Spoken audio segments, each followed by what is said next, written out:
So, you want to beat Mega Man X4 with a minimal amount of backtracking? Well, you came to the right place, because this video is going to teach you how to do it in style. Mega Man X4 was the first game in the series to be designed for the PlayStation, and so it has much better graphics and presentation than the Super Nintendo trilogy. The game was also released on the Sega Saturn, but this does not have an effect on the game design, so therefore it won't be relevant to the video. This guide will work no matter what version of X4 you're playing. But looking past the visual stuff, it also came with some important gameplay features. Chief among them, the character select screen. At the beginning of the game, you have to pick between playing as Mega Man X or his best pal Zero. Both characters play the same stages and fight the same Maverick bosses, however they play very differently. X, consistent with his playstyle in the SNES games, focuses on long-range combat, charge attacks, and special weapons. Zero uses his Z-Saber to get up close to enemies and battling them with his 3/saber combo and his special techniques. X is the easier playthrough of the two, so if you want my recommendation on who to try first if you haven't played these games before, I'd say X is the better one, but I think both are fun and worth playing. The intro stage doesn't feature anything too complex or any upgrades to find, so once you get past that, you need to pick a Maverick stage. As we go along, I'll mention any diverging routes that come as a result of playing X or Zero, but no matter who you picked, the run will begin with Magma Dragoon, an easy enough level to get through.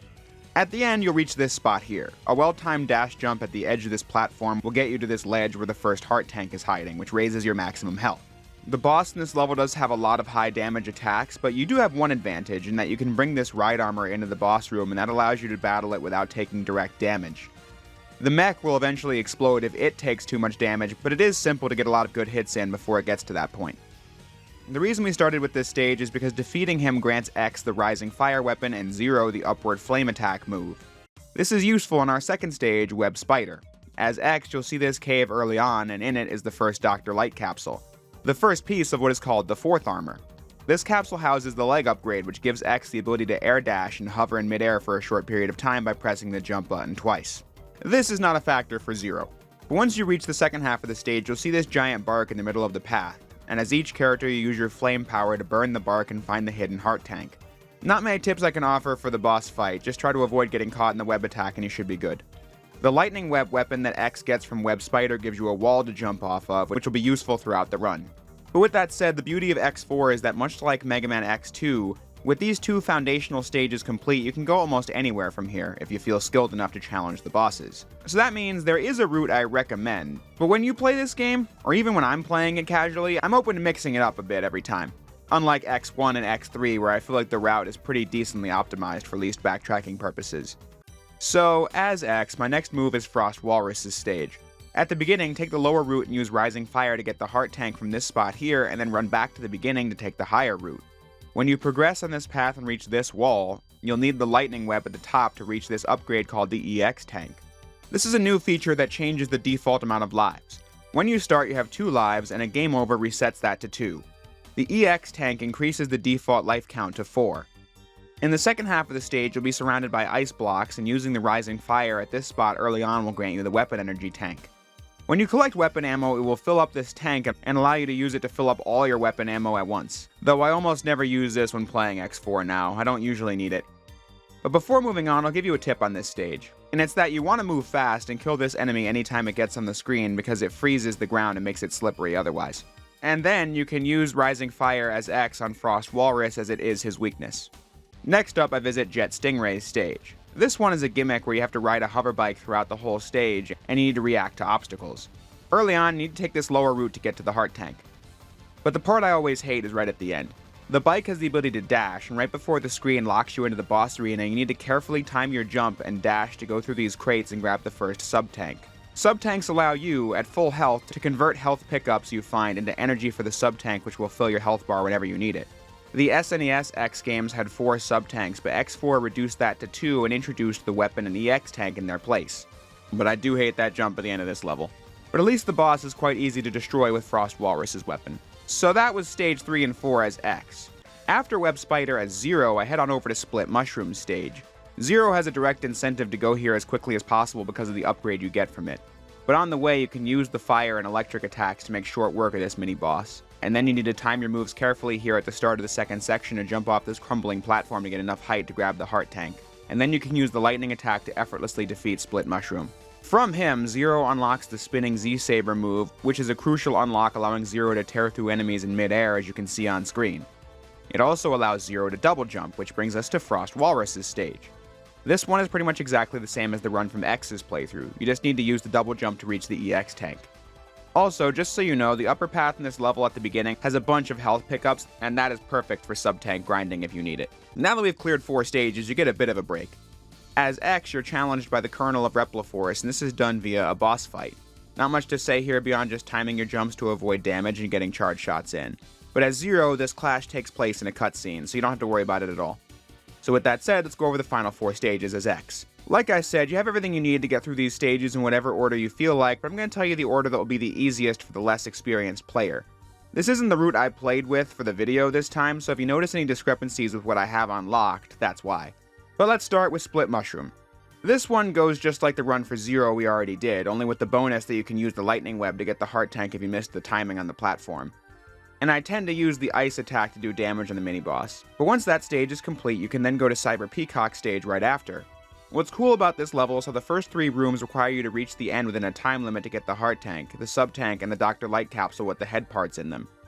The head parts give X infinite ammo for his special weapons, only when uncharged though. Charge attacks don't take up ammo. To get through the timing challenges, that's mostly a skill thing. Though, to make it easier on yourself, you can use the soul body weapon to destroy these eye things that can catch you. That makes it much simpler for newcomers. Soul body is also the weakness of Cyber Peacock as X. Next up is Storm Owl stage. Early on, you can grab this ride armor that can air dash and shoot lasers from its cannons. Towards the end of the first section, these laser beams will destroy these platforms, and one of them has the heart tank. If you go fast enough, it should not be an issue to nab it, but if you do miss it, jumping in the pit and going back to the checkpoint will do the trick. In the second section, you see these spike walls, and you need to time the lightning web to jump up to this higher area for the next light capsule. This may take multiple tries because it's a precise angle, but that is how you do it. The arm upgrade in X4 comes with a twist in that there are 2 capsules here. The first one you find gives you 4 charge shots after 1 charge up. It has its uses, but I think you should walk to the left and grab the plasma shot, which creates a giant ball of energy that does continuous damage on its target. It tears through mini-bosses and is thus my favorite one to go with. Though you can keep coming back here to swap them out as you please. And then the aiming laser weapon makes short work of Storm Owl himself. And finally, you'll play Slash Beast stage. I saved this level for after getting the plasma shot simply because the level's more fun and you can just blast through enemies with ease. But like I said, you can go here at any time, really. The heart tank will just be sitting out in the open in the second half. It is truly unmissable. But before you move on to the final stages, you need to go back to Magma Dragoon's level to pick up the last upgrade, as you'll need to jump off this spot here towards the end, across from where the heart tank was, to reach this wall. You use a charged twin slasher to destroy it and find the body parts of the 4th armor. This halves the damage you take and converts it into energy for the Nova Strike, activated with R2 when it's fully powered up. It's a short dash attack that kills anything in its path, though I don't find it super useful. But since I know someone is going to bring it up, if on the character select screen you hover over X and input circle twice, left 6 times, and hold L1 and R2 and then start, X will be purple, and when you find a light capsule you'll be granted with the ultimate armor, an upgraded 4th armor with unlimited Nova Strikes. That's all well and good, but it's only done via cheat codes, so it has no bearing on the run. Zero also has a code for the black armor, but that's purely cosmetic. But with that said, that covers the X run. For Zero, the final 4 stages can be done in basically any order. The spinning attack clears the eye things in Cyber Peacock stage, his weakness is the fire attack, Slash Beast is way more fun with the spinning attack, so you're set up to do these levels however you please. Though if you want an easy kill for Storm Owl, I'd save him for after Cyber Peacock. All of these stages are the same from what I said as X, just refer back to that. Though, since Zero doesn't have to collect Dr. Light capsules, you can clear his playthrough without any backtracking, unlike X, who has to do 1 for Magma Dragoon I went over just now. Zero's route has quite a lot of freedom for players. X's does as well, just with the caveat that you have to go back for something, which isn't a big deal, just something Zero has over X, but I think both are quite satisfying from a routing perspective. But before we close, I'll give some tips on the final stages. The first one should be pretty easy to do, but in the second one you have 2 bosses. As X, you battle Double, and he's weak to the Double Cyclone. But don't use it because with each hit he'll have a bunch of projectiles spawn on the screen. Doing it with the X-Buster is better.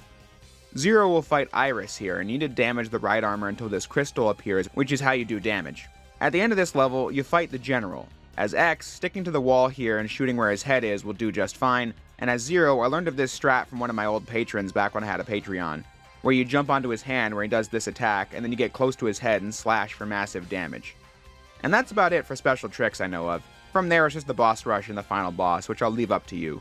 Which concludes the least backtracking guide for Mega Man X4. But before we close, I'd like to give a quick thanks to all the viewers out there who requested this video be made. I had closed the guide series in 2020 on X3 because people weren't that interested in it at the time, but those videos remained pretty evergreen as time went on and people kept asking me to at least do X4. This comment on the screen right now is the moment when I thought to myself, yeah, I could totally do X4. I'll do it for the viewers of the show who wanted the video to it. It could be the lowest viewed video of 2024, and I still feel like it was a series worth bringing back one more time just because there were people who wanted it. And X4 is the last game where I do least backtracking runs anyway, so it was a good way to round out this series. So yeah, thanks to everyone who requested this series return. This video wouldn't exist without that support. But yeah, I won't waste any more of your time. I hope you enjoyed the video and found it useful. And whether you did or you didn't, I'll close by saying what I always do. If you made it this far into the video, I thank you all for watching, and I'll see you next time.